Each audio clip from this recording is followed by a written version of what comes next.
Wild card is out the way. Just the quick results. The Houston Texans defeat the Chargers 32-12.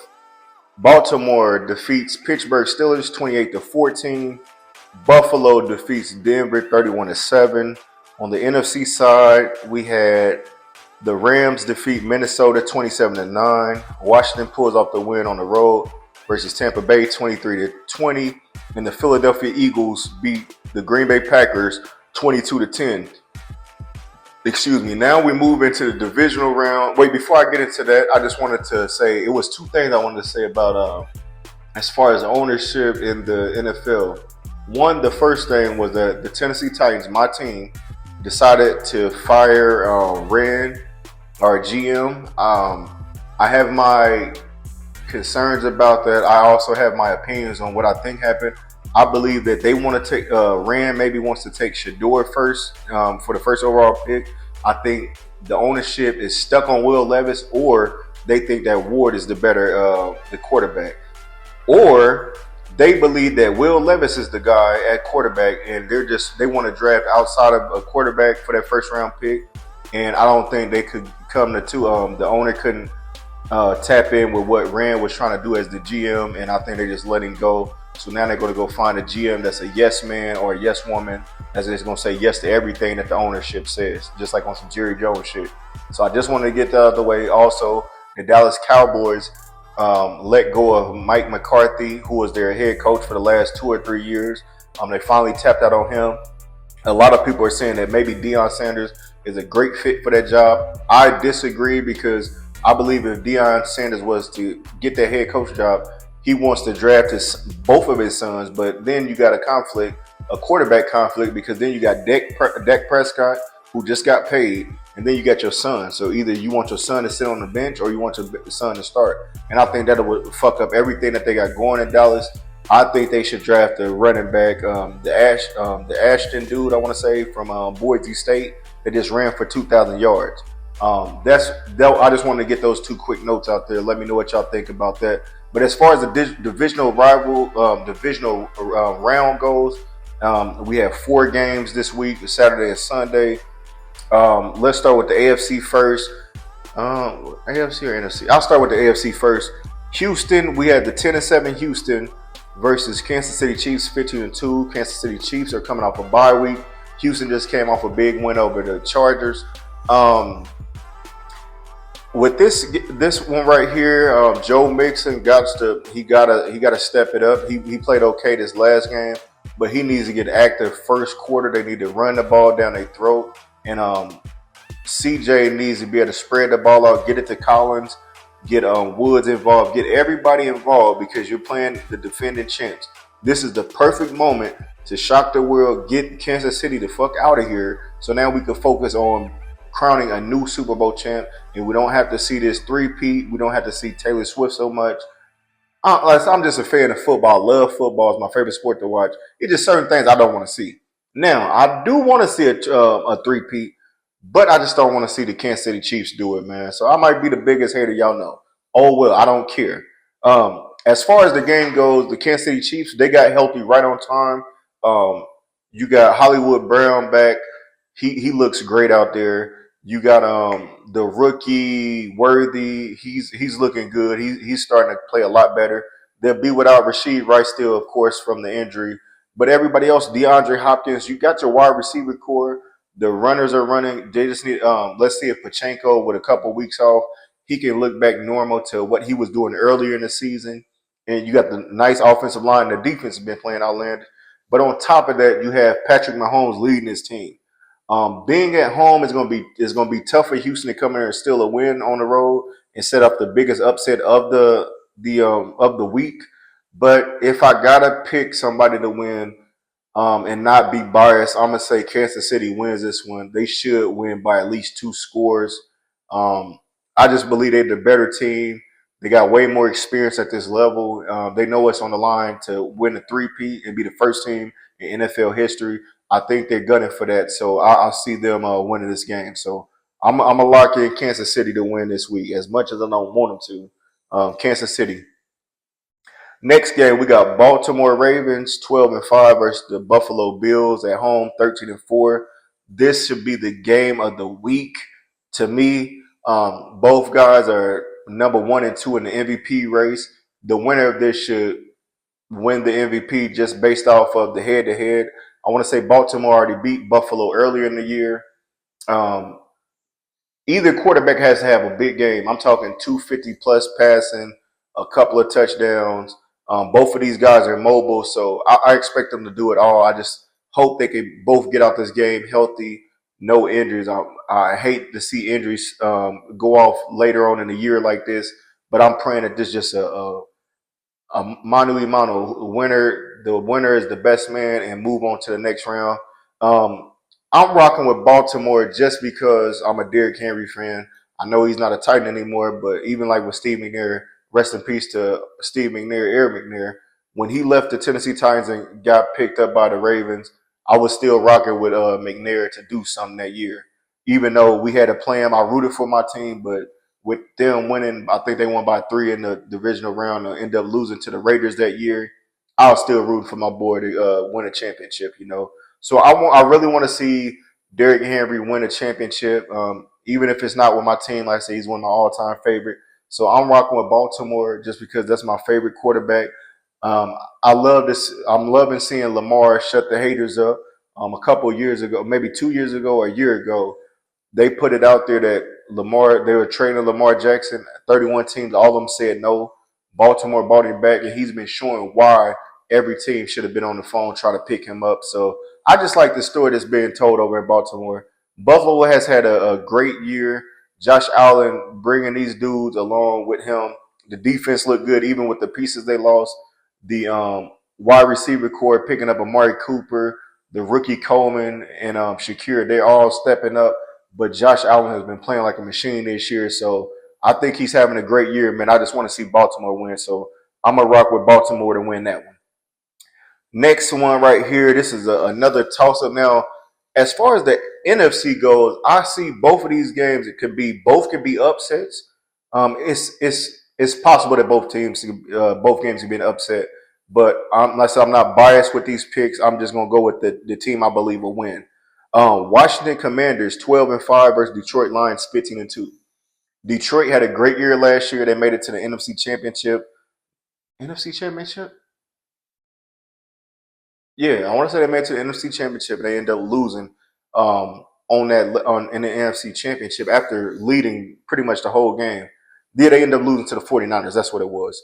Um, Detroit, I want to say they got everybody back. I'm not sure what the status is with David Montgomery, with him and Gibbs being Sonic and Knuckles at their running back position, and all the receivers they got right now. Detroit looks like an unstoppable team, but they took 2 losses during the season. And they showed where their weakness was.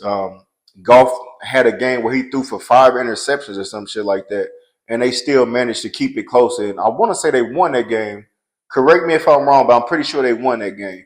The year that Jaden Daniels is having for Washington, being a rookie, taking over there, winning 12 games in the season with this team.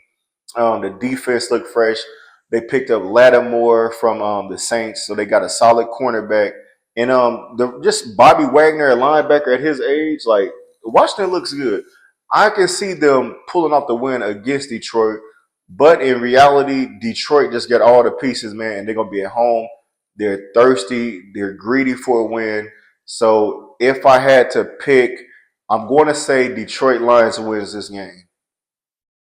Yeah, I'm gonna go with Detroit to win this, but I wouldn't be mad if Washington win. If Washington win, I'd be even more happier because just seeing Jaden Daniels take this team to this level, I think that'd be dope. Last game I got on here because I had a couple things to say about this: the Los Angeles Rams versus the Philadelphia Eagles. Before I get into what I want to say about the prediction for the matchup, I want to go on record because I'm in a sports group, a Philly-based sports group. A couple of my homies I worked with back in Virginia, I ran into a couple of Philly cats and solid dudes, man. But when it comes to sports talk, some teams like I want to say the Philadelphia Eagles, the Dallas Cowboys, any of the Patriots fans, the 49ers, some teams are just completely biased to me. and they can't think straight. They think as homers. They can't just say, you know what, this is what I see with my team. This is what it is. Everybody else is seeing one thing, but I see it another way. The main thing I want to speak on is Jalen Hurts. I want to go on record. I've never said that he was a bad quarterback. I never said he's a horrible quarterback.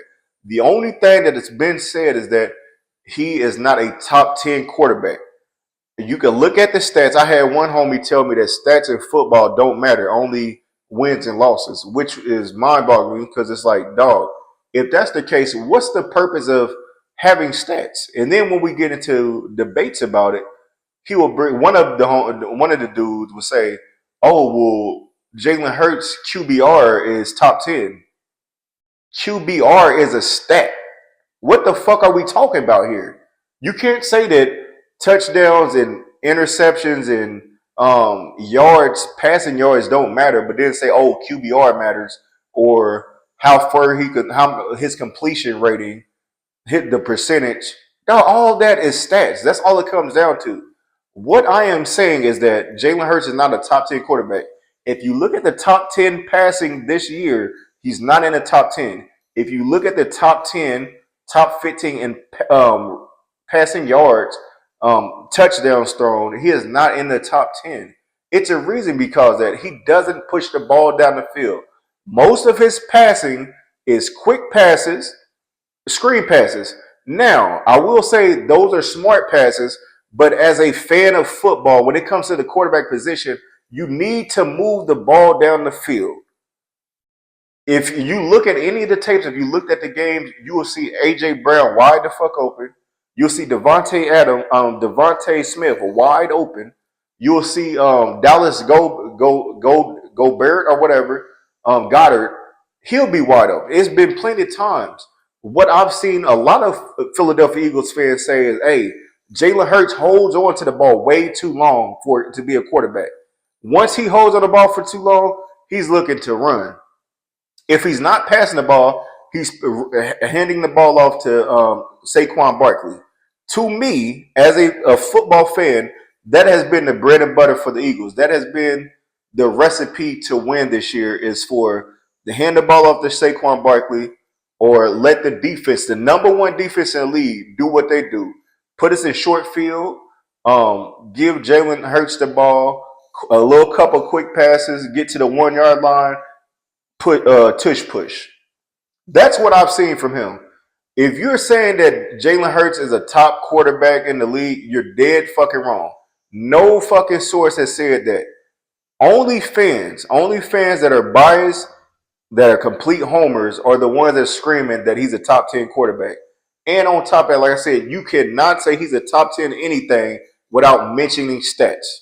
You can't come up with the conclusion that somebody is considered a top 10 player off of just wins and losses. You have to tap into the stats. How many passing yards does he average a game? How many yards did he throw for the year? How many touchdowns did he throw?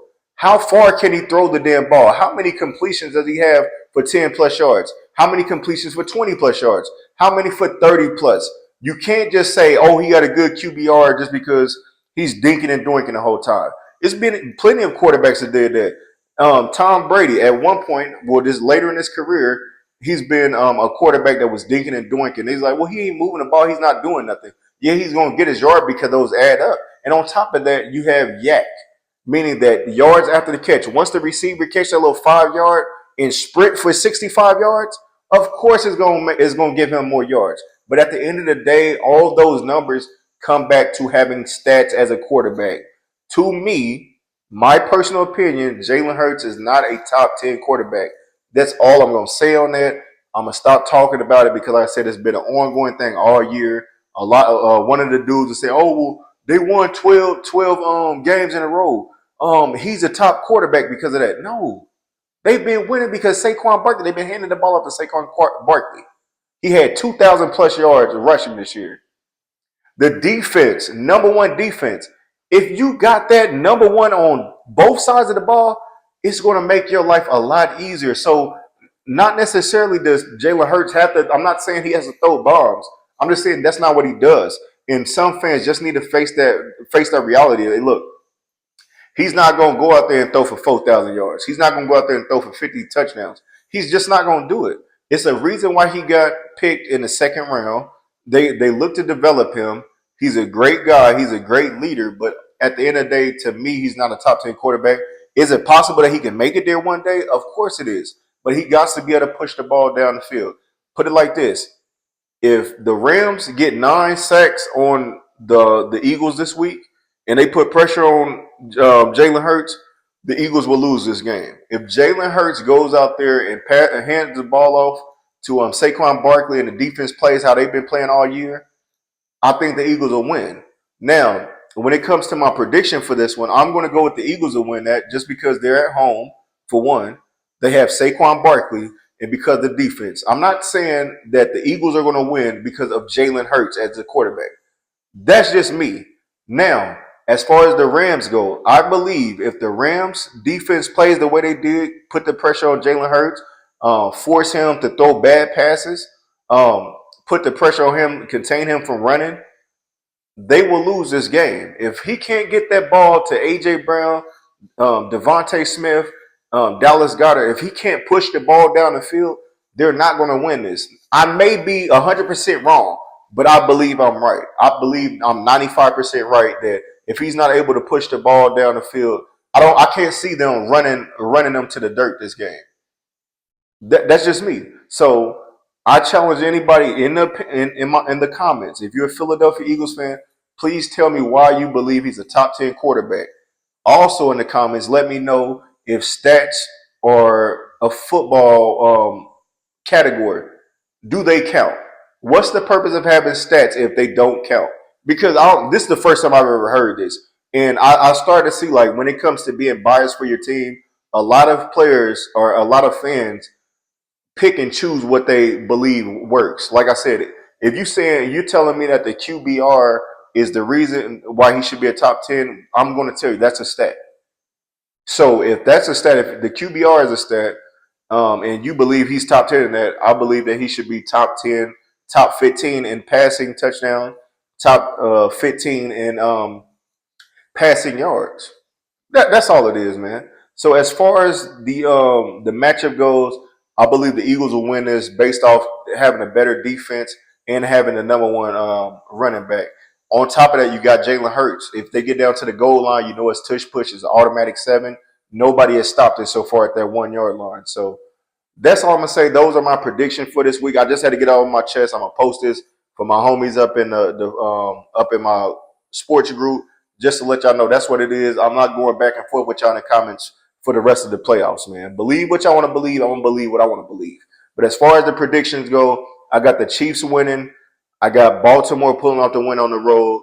I got Detroit winning at home, and I got the Philadelphia Eagles winning at home versus the Los Angeles Raiders.